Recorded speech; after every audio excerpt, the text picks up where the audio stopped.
देश की जानी मानी university JNU Jawaharlal Nehru university अपनी पढ़ाई के अलावा कुछ अन्य विशेष मुद्दों को लेकर भी चर्चा में लगातार रहती है। इस बार भी कुछ ऐसा ही हुआ। कश्मीर पर था फोकस और हो गया विवाद। लेकिन क्यों हुआ ये विवाद और आपको आगे इस पूरे मामले की डिटेल्स बताएंगे। नमस्कार, आप देख रहे हैं न्यूज तक। मैं हूं निधि तनेजा।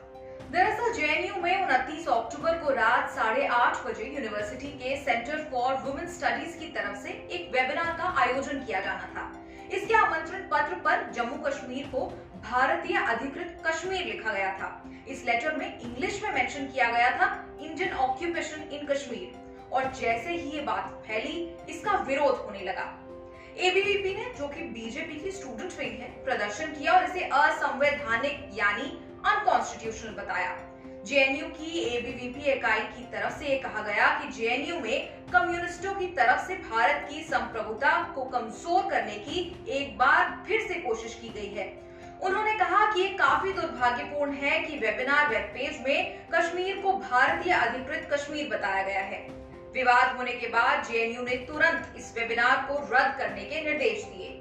जेएनयू के vice chancellor M Jagadish Kumar ने कहा कि जैसे ही मुझे पता चला कि सेंटर फॉर वुमेन स्टडीज एक ऑनलाइन वेबिनार का आयोजन कर रहा था जो कि कश्मीर में नई चुनौतियों और महिलाओं को लेकर था, प्रशासन फैकल्टी मेंबर से तत्काल इस कार्यक्रम को रद्द करने का निर्देश देता है। उन्होंने ये भी कहा कि फैकल्टी ने इस कार्यक्रम के लिए किसी तरह की इजाजत नहीं ली थी। उन्होंने कहा ये बहुत ही विवादित और उकसाने वाला विषय है।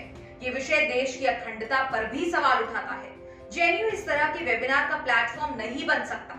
इस मामले को और ठीक से समझा जा रहा है। दरअसल जेएनयू में ये कोई पहला वाक्य ऐसा नहीं है। इसके पहले भी 2016 में आपको याद होगा देश विरोधी नारों का जो आरोप लगा था। जेएनयू के परिसर में जो घटनाएं हुई थी उससे पूरे देश में उबाल आया था। आपको आगे दिखाएंगे रामदास अठावले यूनियन मिनिस्टर ने क्या कहा और साथ ही मीम अफसर जो कि कांग्रेस से जुड़े उनका इस पर क्या कहना है। जेएनयू में इसी तरह की गलत चर्चा हमेशा होती रहती है, देश के खिलाफ साजिश होती रहती है और वहाँ के स्टूडेंट ने मतलब इसी तरह का बर्ताव नहीं करना चाहिए। जम्मू कश्मीर भारत का अविभाज्य घटक है, यही सब लोगों ने बोलना चाहिए और उसको इंडिया व्याप्त कश्मीर बोलना ठीक नहीं है। लेकिन पाक व्याप्त कश्मीर जो है ये पाक के कब्जे में हमारा कश्मीर है और उसको हम छुड़ाना चाहते हैं और पूरा कश्मीर हमारे साथ रहेगा। इसी तरह की हमारी भूमिका है। ये बिल्कुल गलत है। अगर किसी ने जानबूझकर किया है तो बहुत ही गलत है और अगर ये लापरवाही से हुआ है तो भी गलत है। इसलिए कि अगर भारत के अंदर कोई सेमिनार हो रहा है और वो भी एक बहुत ही रिप्यूटेड यूनिवर्सिटी के अंदर, उसमें भारत में यानी हमारे कश्मीर को ये कहा जाए ऑक्युपाइड कश्मीर, तो बुनियादी तौर पर गलत बात है। आपको बता दें जिस तरह का मेंशन इस कंट्रोवर्शियल लेटर में किया गया, दरअसल ये मेंशन बार बार पाकिस्तान की तरफ से किया जाता है, लेकिन भारत का इस पे स्पष्ट मत है और भारत इस पर दो टूक बात करता है। भारत ने साफ लगातार वक्त वक्त पर कहा है कि कश्मीर भारत का अभिन्न अंग था, है और रहेगा। ऐसी और खबरों के लिए देखते रहिए न्यूज तक।